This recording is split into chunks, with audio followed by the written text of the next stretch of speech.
Karnes Podcast with our host, Mitchell S. Karnes. Mitchell, what's going on? And here we go with stressing. This is the stress. You've not been feeling well. You weren't on the podcast last week, but then also you're going through revisions, and they're not always the fun thing, right? I don't think any of us like to be told what to do. I remember writing research papers back in the day, and then when you get back the first draft from feedback from a professor, and you're like, oh dear, I might not do well in this paper. I need help. Yeah, and I'm fighting that thing I had in college where that professor told me I didn't want to write, I want to have written. It's a little bit of truth in there. You want to move on to the next project, and you get it back. First time I got it back from my team that are Metro Nashville Police Department people, and all the things that would not have a fit procedure that she would have been busted down for. I had to change those in procedure, and then I got it back from my agent, Stephanie Cardel, from Lighthouse Literary, and it's consistency with the character from the first two books to what she does in this book. And so those are hard to swallow and hard to take, but it's going to make the book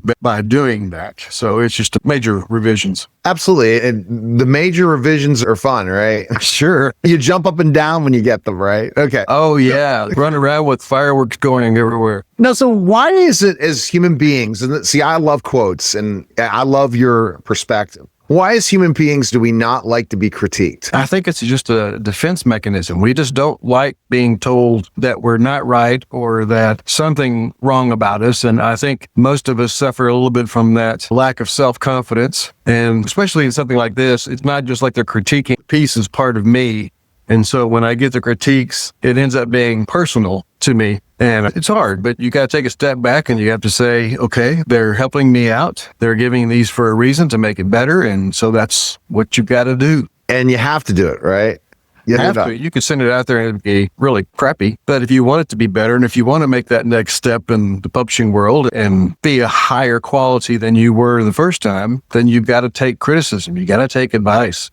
And you got to sort through it. What is it? I don't take all of the stuff that they say because some of the things are what I want to do with the character. And so those are my non-negotiables. But everything else like procedure, I know I need them for that. And that's what they've been so good about. They're taking their volunteer time, a lieutenant in the police force and a homicide detective. They're giving of their own time and saying, this is the way it really is. And so what do you see? What kind of feedback do you get in these revisions that you're surprised about? From them, what she was able to do and not able to do as far as procedural, if she had stepped across the line and comes as she's going through this investigating book 3, where she becomes a person of interest. And that's what the antagonist is trying to do, is to divert the attention to her where she can't investigate. So she gets pulled off the case because she did something and said something publicly. And so Abby has to withdraw and try to do what she can on her own while she's temporarily suspended. Oh, man. And that's got to be something stressful for when you think about those things and think about the character and making sure that your fans like this move. They like what just happened. You know what I mean? And you have all these shows that we've seen like Dirty Harry and those kinds of things, which make for good movies. But as far as authentic, they're not going to let someone go rogue like that and stay on the force. So that's what I've got to do with Abby is how can I accomplish the same thing I wanted to do and stick with the authenticity of the job. How important is it to be authentic? It's so important. Oh, yes. And that's one of the things they asked me when I did the ride along and was asking for their advice is to make this authentic, to make it as believable as possible. And so that's why they're continuing to give me their support and give me their input. Now, those are different kind of critiques than what my agent gave me. She gave me consistency with character, sequencing of time. So when I went back in and edited the things that the policeman gave me, in fact, saying that FBI would be included at this point in time as advisory, so I had to include that character. Stephanie's more lines along is, okay, this is the kind of character you made at, and now she's different here. What made her different? Is that what you want to do, or do you want to change that? And other, like a secondary character like Susan, who advises her, not quite being consistent with her character as well. And where do you think, now writing this book, and doing the revisions, have you come up with a title yet for it? Yeah, this is the cleansing. Yes. Okay. And how many of getting to see all the fans in the book, these events you've gone to and stuff, how excited are your readers that have read all the books so far when the cleansing comes out? Yes, anxious for this one. And so I'm still trying to do my best to get it on where it comes out in January, and we're shooting for that as well. but you do major revisions, you got to do it right and make sure. So the word major revision, what is it? To me, a minor revision is I said someone's name here and I changed the name over there. I put them in this place, but the scene is over here, a different place in a different scene, a different chapter. Those are minor to me. Major is real parts of the plot that was going this direction, and now I have to shift it to a different direction. End up in the same place. So it's kind of a mystery. You write these backwards, but I've got to take a different route in getting there.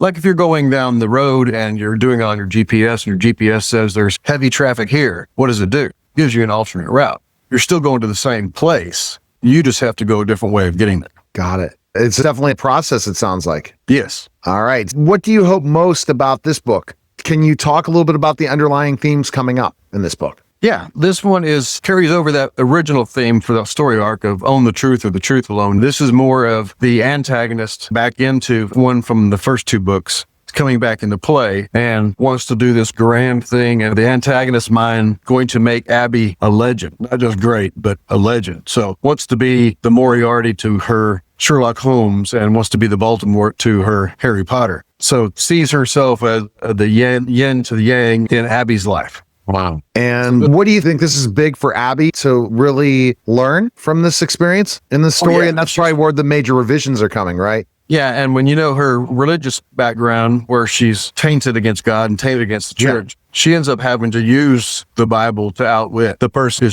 thinks they're using it in a correct way. Oh my goodness. Very literal. The things that she put aside, she has to embrace in order to overcome the obstacle. And that embracing is a challenge. It's not easy. Oh, yeah. And she has a major love interest in book 3 that's coming. And so she's still in that balance of, can I drop my walls and trust somebody and let that person in? At the same time, she's got this 3 or 4 things hitting her at one time. And so a big reveal secret comes in this book of her past that just as she's getting ready to solve, really crushes her and sets her back. Got it. It's definitely a process. It is. And where do we go from here? So in this revision process, once you send it back, is it pretty much done or not? Yeah, then it'll just be grammatical editing. And then once she does, my agent approves that, she will send it on to the publisher. And then, of course, they have their 2 or 3 rounds of editing as well. Over and over to the final bell, it sounds like. Yes. But when it's out of my hands. And so what is their timeline? So you're hoping January. So once it goes back and your final revisions are done, what's next? Then I pick book 4 back up and go with it. That's Abbey's Road. So that's the one that, yes, it uses the Beatles album as clues to the next. But what about for you? What's next in the process once you turn it in? You just wait. Once I turn it in, it's out of my hands and I go on to book 4. Okay. That's pretty, doing the promoting. Okay. And book 4, so how much is it? You said this series is going to go longer than just 4 books. Yes, we contracted for 6. And then after 6, you think you can do more? Oh, gosh. Yes, I could do 40, 50 more. And we're going to hear news soon about the movie Posset. I'm hoping so. The last message I got is he couldn't tell me what's going up, but they were firming something up. So I don't know what that firming up means. If that means they have a contract or they have someone interested and they're just going through. It's got to get you so excited. Excited and just, okay, tell me something. Tell you something good. Yeah. And it's a process. You never, ever know what's next, where you're going next in this journey. And what do you want to tell your fans? All the people subscribe to your email list, all these things. I want you to tell me what you want to tell your fans.